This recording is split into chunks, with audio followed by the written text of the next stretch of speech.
थे। पहला, ईरान की परमाणु क्षमता को कमजोर करना, दूसरा, उनकी मिसाइल प्रणाली को नुकसान पहुंचाना, और तीसरा, ईरान की जो रेवोल्यूशनरी गार्ड कोर है IRGC, उसके नेतृत्व को निशाना बनाना, और हाँ, एक तरह से अपना दबदबा निवारण स्थापित करना।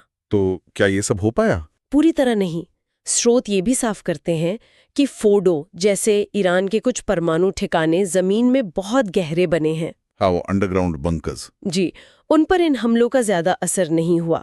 ऐसा माना जा रहा है कि उन्हें शायद पूरी तरह तबाह करने के लिए अमेरिका के जो खास बमवर्षक हैं, जैसे B-2 स्टेल्थ बॉम्बर, हाँ, उनकी जरूरत पड़ सकती है। तो कह सकते हैं कि ईरान के पास अभी भी अहम क्षमताएं बाकी हैं। अच्छा, तो अब ईरान क्या करेगा? क्या वो चुप बैठेगा? लगता तो नहीं। अब वो शायद अपनी रणनीति बदलें।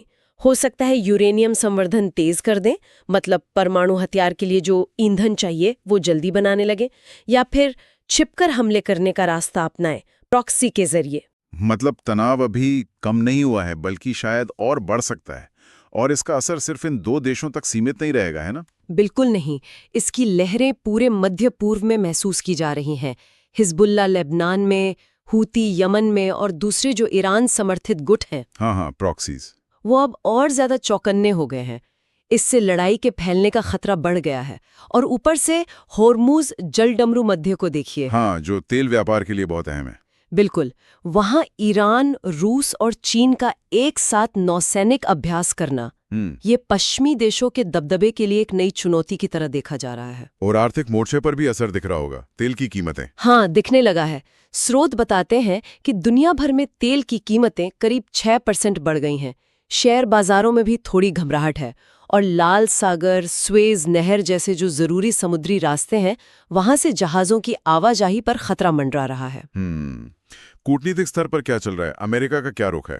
देखिए, अमेरिका में राष्ट्रपति ट्रंप पर थोड़ा दबाव है कि वो दखल दें, शायद फोटो पर 20 से हमला करने के लिए। लेकिन अमेरिका अपनी घरेलू राजनीति और आने वाले चुनावों में भी फंसा हुआ है, तो वो शायद सीधे तौर पर शामिल होने से बचें। और इजराइल में नेतन्याहू के लिए ये क्या मायने रखता है? इजराइल में प्रधानमंत्री नेतन्याहू के लिए ये शायद अपनी विरासत बनाने का एक मौका है, एक निर्णायक कदम।